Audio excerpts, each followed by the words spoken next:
আসসালামু আলাইকুম। আমি অ্যাডভোকেট মোহাম্মদ আলামিন হোসেন সরকার, আপিল, দিনাজপুর জাজকোর্ট।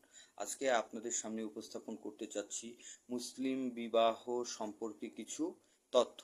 যেই তথ্য আমরা না জানার কারণে বা অবহেলা করার কারণে অনেক সময় বিবাহ সম্পাদন হওয়ার পরেও কনে বা ছেলেপক্ষ ক্ষতিগ্রস্ত হয়। সবার প্রথমে আমাদেরকে জানতে হবে যে এই মুসলিম বিবাহ সম্পাদনের আইনি প্রক্রিয়াটা কি।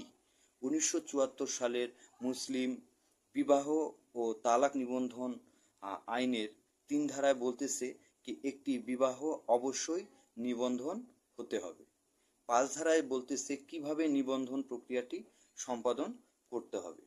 যদি আপনি কাজী দ্বারা বিবাহ সম্পাদন করে থাকেন, অর্থাৎ কাজী যাকে রেজিস্ট্রার বা নিবন্ধক বলে থাকে, সে যদি বিবাহ সম্পাদন করে থাকে তাহলে তাৎক্ষণিকভাবে আপনাকে বিবাহটি রেজিস্টার অর্থাৎ নিবন্ধন করে নিতে হবে।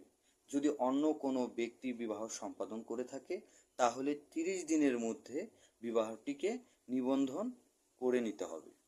যদি আপনি বিবাহ নিবন্ধন না করেন তাহলে অত্র আইন অনুসারে 2 বছর বিনাশ্রম কারাদণ্ড এবং অর্থদণ্ড রয়েছে। এই ধরনের বিচার প্রথম শ্রেণীর ম্যাজিস্ট্রেট করে থাকে। এটা হচ্ছে আইনের বিষয়। এখন আসেন আপনার সচেতনতামূলক বিষয়গুলো আপনি কিভাবে লক্ষ্য করবেন।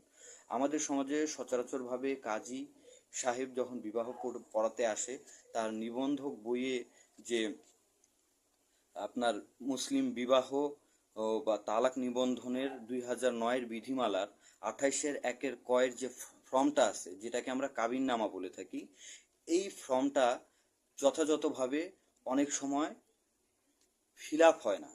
বিয়ের সময় যেটা হয়, সাক্ষীরা স্বাক্ষর করে, কনে স্বাক্ষর করে, বর স্বাক্ষর করে, উকিল বাবা যাকে করা হয় উকিল যে দেয় সে স্বাক্ষর করে, এবং পরবর্তীতে কাজী সাহেব বা নিবন্ধক পরবর্তীতে সে ফর্মটি পূরণ করে।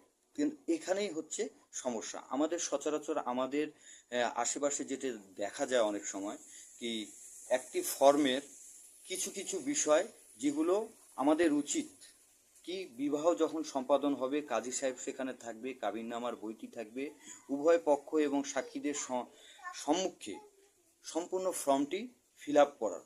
কারণ 13, 14, 15 নং নাম্বার যে প্যারাগুলো রয়েছে সেখানে রয়েছে আপনার মহারণার পরিমাণ, তারপর হচ্ছে 14তে বলতেছে কি কোনো অংশ মুয়াজ্জল করা হচ্ছে কিনা, আবার 15তে বলতেছে কি মহারণার কোনো অঙ্কের পরিমাণের টাকা পরিশোধ করা হচ্ছে কিনা। অনেক সময় দেখবেন কি এই ফর্মটি